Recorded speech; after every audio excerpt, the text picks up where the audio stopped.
So, going back to 1993 when I left, I realised that, okay, I know in the book I say that Mother said, I want to come and stay with you for the weekend. I thought, oh my God. I had a very bachelor kind of penthouse apartment with a jacuzzi and, I thought, how's Mother going to live in this? And I changed it all around and I had Mother's chair and everything, and then Mother said, actually, I don't need to come. But that was a real big lesson. This is when I started having the chair for Mother and having the picture of Mother on one side.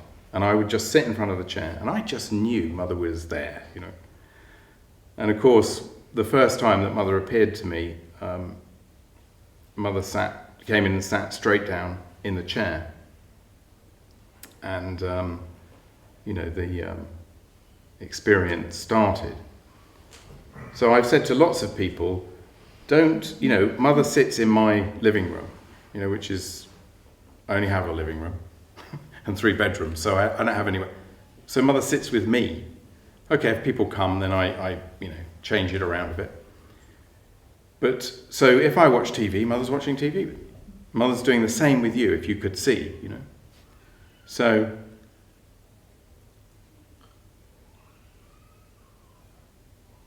rather than having a meditation room and no chair and a great big altar, I think it's better to have a chair and a small photograph and see what happens. I've had lots of reports from people about what does happen, so it does work.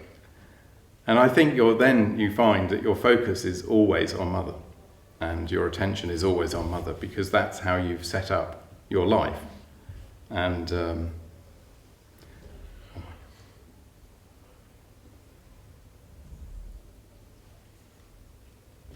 Sri Ganesha is standing right over you.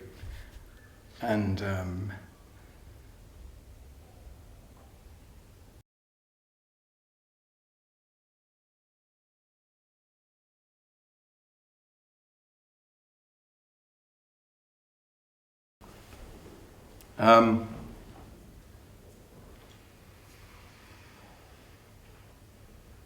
it's funny, I sometimes don't know how it really works. I don't know how I've managed to get to this point, But Mother's obviously inside us. Again, we have this idea that Mother's somewhere else, so it's okay to do this. It's okay to do this. Mother's not going to notice, or, it's okay. But actually, Mother breathes every breath you take, knows every moment of you, every thought, every feeling, goes to the shower with you. Mother isn't somewhere away. So I think the more you feel that, the more you understand that, the more Mother's in your life, then you only relate to Mother, And I tried to explain this a lot, and it's, if you go back to the fundamentals of this, what I'm going to say is, when I was a child, I always used to go into a bar or a restaurant with my parents, and I'd always know where to sit. And I'm sure we all do the same. You go into a restaurant and think, no, I don't want to sit there, I want to sit over here. Well, your spirit knows where you should sit. So I do this with some people. I blindfold them, take them into a room with some chairs. I take the blindfold and I say, which chair should you sit on? Your spirit will tell you straight away. But it only say it once, and you've got to be listening. But our ego is so fast that if it says that chair, your ego, well, maybe not that one over there, or maybe this one over here. And then you think, well, what did my spirit say? And then you get confused and you go sit on that chair and get caught up. So your spirit knows everything, but are you listening? And you can test it out. When your spirit says you should sit in that chair, go over and sit over there and see what happens, So as you become more aware of your spirit, then your spirit tells you everything, which way to walk. So if you don't think, your spirit will tell you, which way should I walk through the chairs to go to the door? Which way, what should I do now? And if you shut get rid of those thoughts, then it's wonderful because you do what you're meant to do, not what you think you should do. And I know I've said this many times, but again, if you're in your car and you're coming up to a T-junction, your spirit will go turn left 500 yards before you get there, and then your ego will jump in and go, well, it might be straight on, it could be right, it could be left, let's go right. And then you get lost. But it also comes back to this thing of Mother does talk to me in a way. You know, when the angels come and the deities come, they don't need to really talk to me. I just know by what they're doing what they are trying to transmit to me. And so in heaven, people don't talk. You just know. So a lot of the time I say, Mother says to me this, but actually it isn't quite like that. Not always. But so I feel everything. I don't think about anything, I feel everything. And so if you want to know something about somebody, if you just feel how they are, you know exactly how they are. But you can't think how they are. And so the spirit really enjoys that aspect of growing because it's what it was created for. And you know, of course, the whole point of this is that Dan's question about Adam and Eve is we go back to the mother being the serpent and us getting our free will. You know, this is the point where, oh my God, let's just give it up, for goodness sake. I mean, do we really want to carry on with our ego, or do we want to give it up now? So it's time to give it up and really become the spirit. And so, have I answered the question yet? So by becoming the spirit, you are relating to Mother all the time, because Mother is your spirit. So Mother guides you all the time. And that's the beauty of our beings. We are all the same. We all have that capacity. And it's just a question of getting rid of this, you know, and allowing your spirit to grow. And you know, I work, I have a business, I have children, I don't stop. But I don't think about it. You know, I just kind of do what has to be done, you know.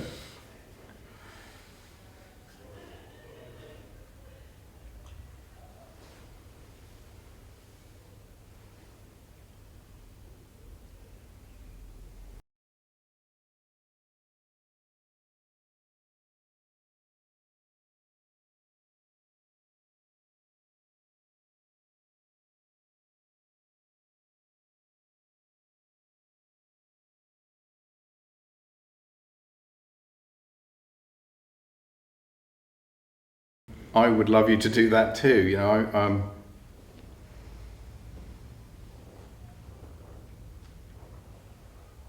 The only way I can describe it is that, you know, and I know you probably know this, but you know, when Mother appeared to me 24/7 at the time of the Absolute, I said to Mother, I don't get it.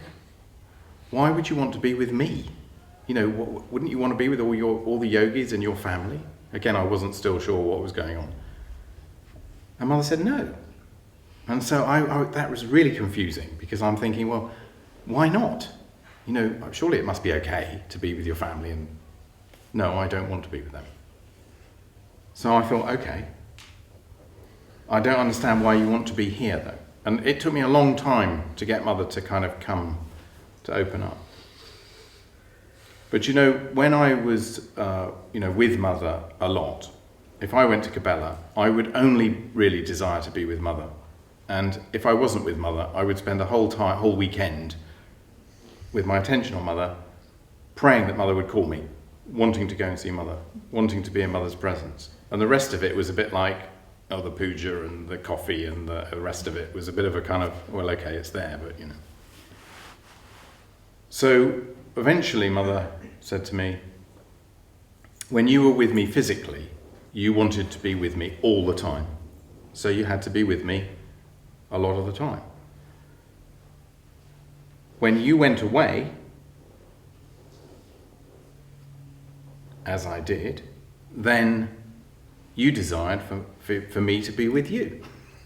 So that's why I'm here. So again, so much of everything comes down to your desire. You know, but desire isn't a mental thing. You know, again, you know, how many times do I say to people, do you love Mother? And they go, oh yes, I love Mother. Do you really? You sure? You know, because do you actually love Mother in your heart? You know, and you know, I say this in the books, I know, And this is the one thing that worried me more than anything, was I always thought, what is going to happen when mother goes? How are we going to know who to trust?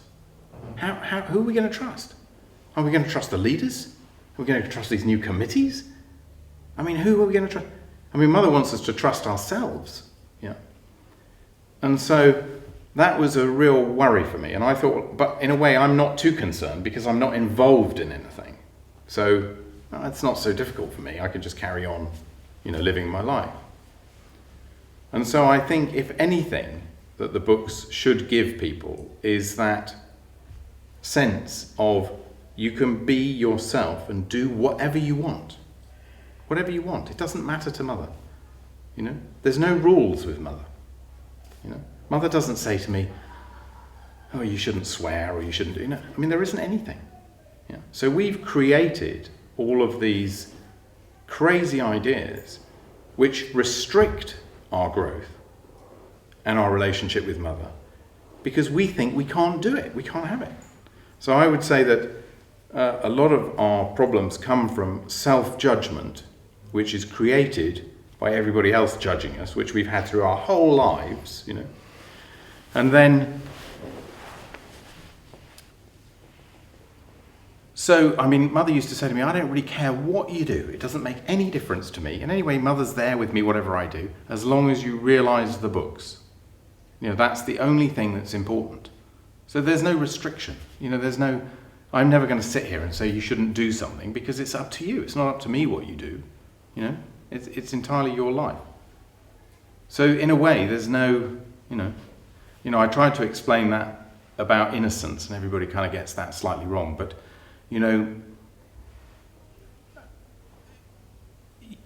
what is the definition of guilt? Is the loss of innocence.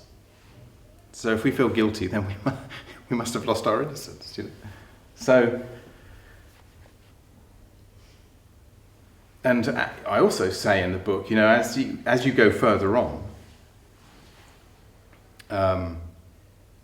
Sri Ganesha will sit here. And he's not worried about anybody else, not in the slightest. Nothing exists except mother.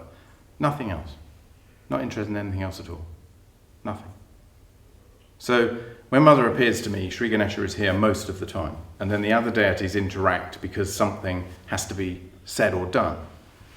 And I make great speeches on behalf of everybody.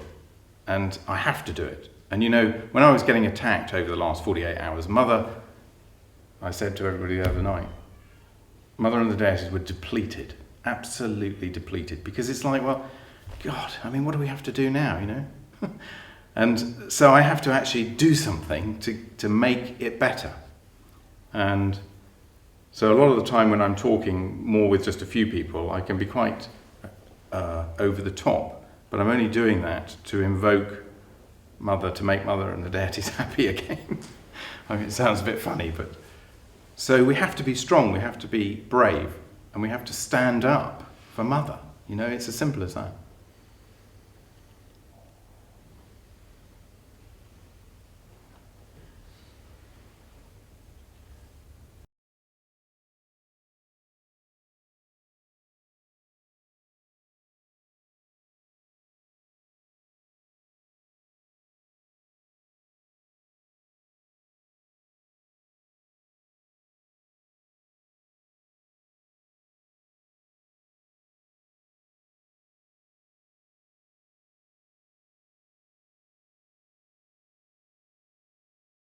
If you have the biggest demon possessing everybody, then, can it be turned around?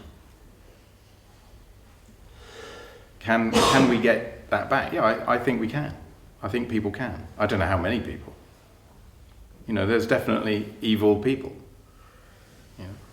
So, they're the ones that are very good at kind of convincing people that they are not and, love mother and should be this, that or the other. But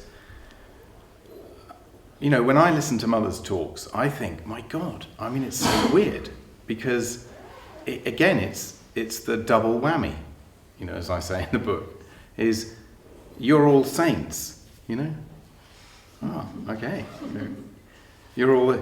Mother was just giving it out to us, you know. But why was Mother doing that? What was Mother doing? If you watch Mother closely, you see, my God, we just went, yeah, okay, we are. We don't need to do anything else now. Meditate for 20 minutes, I'm a yogi, I wear the right clothes, finished. But it's much harder than that, you know. You know, there are people in this room that have managed to get away from it. And it is very difficult to do that and to survive, because there's always this tendency to go back. There's this draw, you know. Not for me, of course, but and I don't understand that either, really. I never looked back once. I never thought. Occasionally, I'd have a kind of thing where I'd think, so Mother says to me, go away, you know. So now I've been away 5 years, then 10 years. You know, I wonder what's going to happen. Am I going to get a call out of the blue? Kate can come back? No. And of course, Mother said to me, you could not have seen, you know, I can't see any pictures of Mother in the last period, not at all. It's frightening. I mean, it's just awful. So, how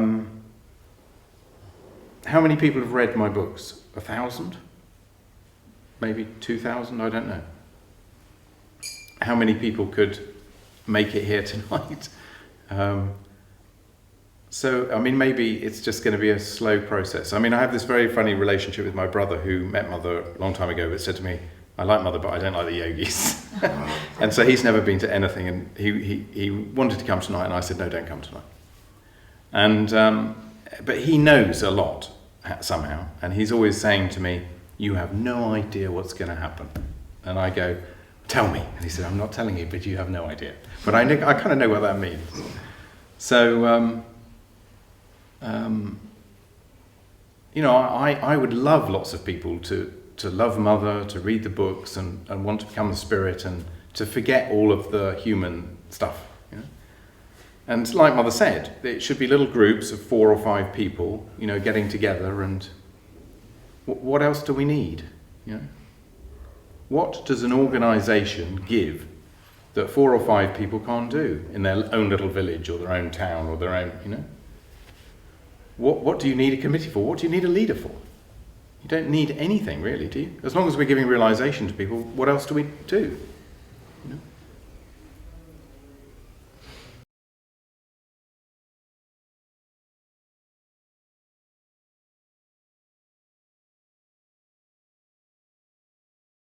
I don't really do very many pujas because I feel like my whole life is a puja in a way, you know. But when I do, I do the same kind of thing, and that is I just get rose petals and I put them around Mother, and then I read something from the book.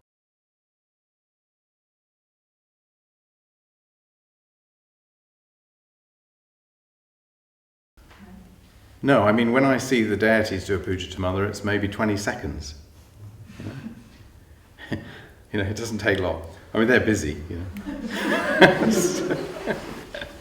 I have to be, you know, I mean, William Blake said the words fly around the room, and I understand that completely. You know, I mean, in some of my experiences, so much can happen in 15 seconds, you know. And if I'm not completely there, I mean, it started to happen now. Oh, God. So, you know, it happens very fast. And, you know, sometimes when Mother's with me, Mother kind of goes like that to me, oh, leave me alone, I'm doing other things right now. And I mean, it's extraordinary. It's such an amazing thing, you know. Sometimes I wrote in the beginning of this new book, I had been sitting there waiting for the book to start. And in the last bit of Beyond All Doubt, it was so real. A limousine would pull up outside my apartment, and Mother would get out and come up in the lift, and I'd open the front door, take Mother's hand, and lead her in and sit her down. And that hadn't happened for 4 years, because Mother would always just appear in the chair. And then for this next book, that happened, and I realised that this is a big moment again. And I took Mother's hand, and Mother sat down in the chair. I mean, you know, I don't see mother through my eyes at all. And then I wrote whatever I wrote for the first bit, which felt amazing. I don't know what you asked me now. What did you ask me? Future. So,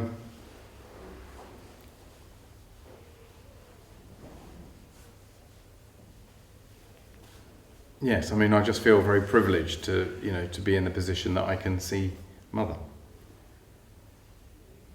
And I wish and hope and desire that other people will be able to do that. But it has to be true, it has to be real. You know, like I say in the book, a lot of people come to me and say, oh, I have these conversations with mother. And I think, okay, be careful. Is it really mother? Is it really, you know, your spirit? Is it really that? Okay, so there are some sandwiches and drinks at the back. So we'll just have a break now for half an hour or so. And then who knows what will happen.